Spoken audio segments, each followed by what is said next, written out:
Isn't it poetic that this interview was taken with the backdrop of Bret the Hitman Hart?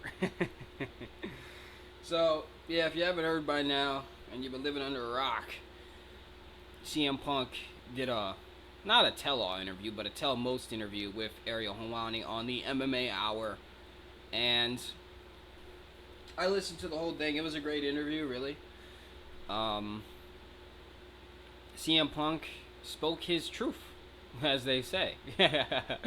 And I don't understand why people are upset because for 2 years now we've had to hear people dragging CM Punk, slandering CM Punk, accusing him of all these horrible things, and now he responds and it's a bad thing. I don't understand. Was he just never supposed to respond? I mean, this is the bully mentality that these people in this industry, and especially AEW fans, have. AEW people should be allowed to say whatever they want about the wrestlers they don't like. But then when the wrestlers they don't like respond and defend themselves and, don't gravel and submit and just take it, then they're the bad person and they're toxic and egotistical and blah, blah, blah, blah, blah. First of all, this is professional wrestling. Everyone is egotistical in some way. That's not a slight on anybody. It's pro wrestling, okay? Secondly, thank God the man did speak up. Because Tony Khan's not going to say anything. So, CM Punk's the next best thing we can get when it comes to this whole situation, the truth of this situation. Because Tony Khan's got people signing NDAs. Tony Khan's giving non-answers. And, well, it was a beautiful day for me. Because everything I've been saying about AEW and Tony Khan, CM Punk pretty much just confirmed and repeated. Even down to the fact that Tony Khan is not a boss. AEW is not a business. And most importantly, Jack Perry is a loser. Oh, yes, it was a monumentous day, especially seeing the AEW fans' tears, all right? Now, let's dive into the nitty-gritty of this, right? CM Punk talking about how he was stranded at the on the subway or the train or whatever for AEW All In.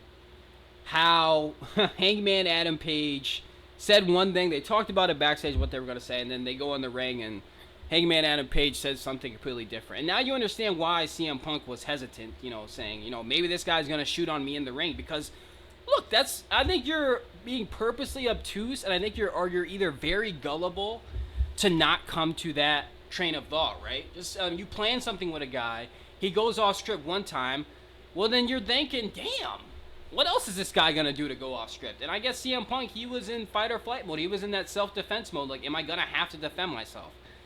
How does that make CM Punk scared of Hangman? That doesn't make sense. Like, what? Have you ever been in a situation where you think a guy is going to swing at you, so you're prepared for it? Does that make you scared? I don't understand that. Like, I mean, let's be honest, right? Oh my God, he lost in UFC. Yeah, but Hangman sucks. He's not a fighter.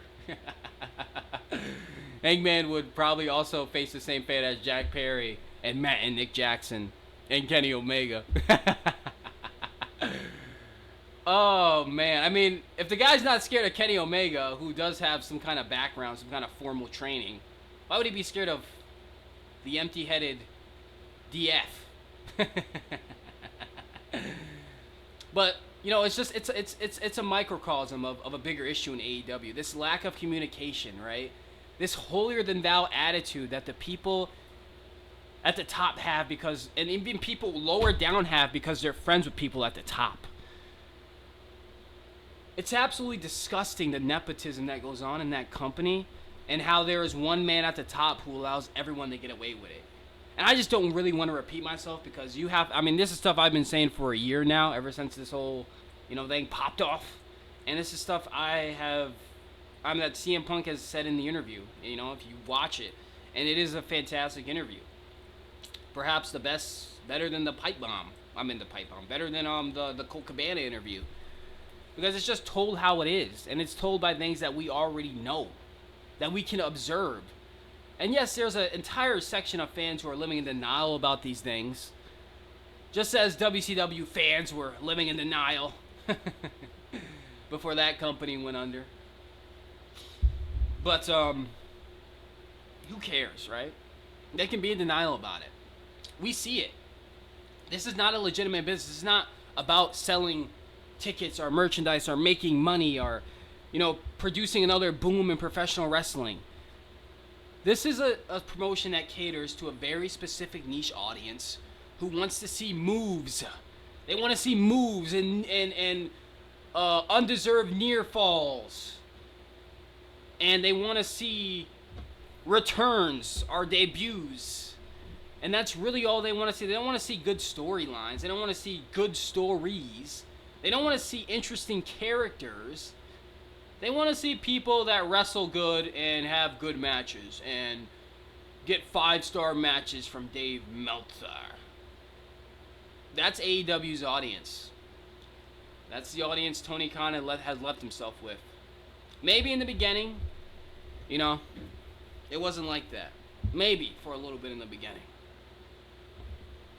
But the fact of the matter is, when you have someone who is raised in the IWC like Tony Khan was back on foreign boards in the 90s, when you have someone who is raised on that is going to be their mentality and approach towards professional wrestling, and it is going to be very hard to break unless he surrounds himself with people who are not like that. Unfortunately, Tony Khan appears to have a lot of yes men around him, a lot of people that just want to get paid to do virtually nothing, and a bunch of sycophants like the Young Bucks and that hierarchy and that clique. It is really like high school over there in AEW. It's not a family. Come on, with that family crap that Tony Khan says. We're like a family here.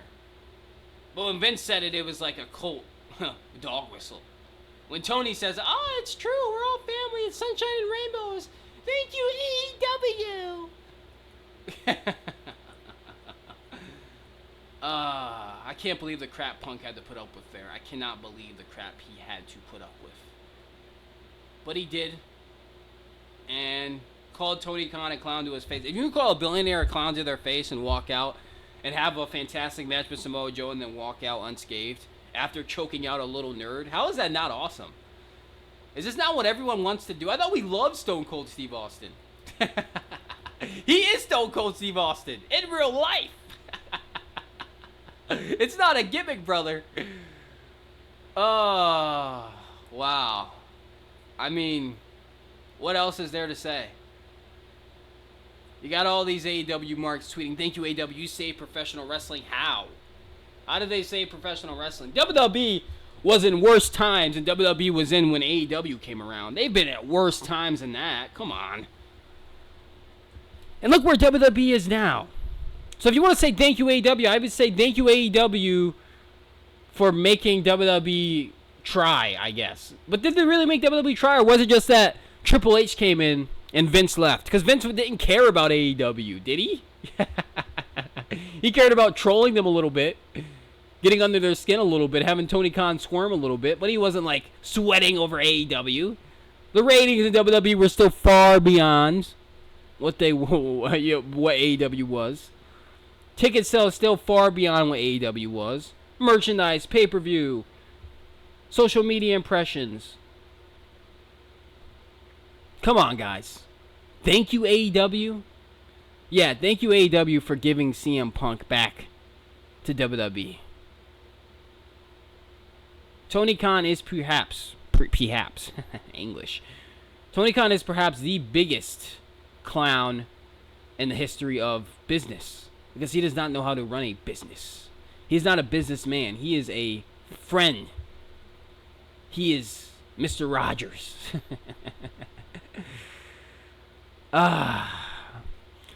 Incredible. Thank you, CM Punk, though, for real. You validated a lot of what of us were saying, and you really are the voice of the voiceless here. And as long as I have a voice, I'm going to be calling out AEW for being a scam. Predicated on nothing but a man-child's wet dreams about Will Ospreay and Kenny Omega. Dave Meltzer sucks.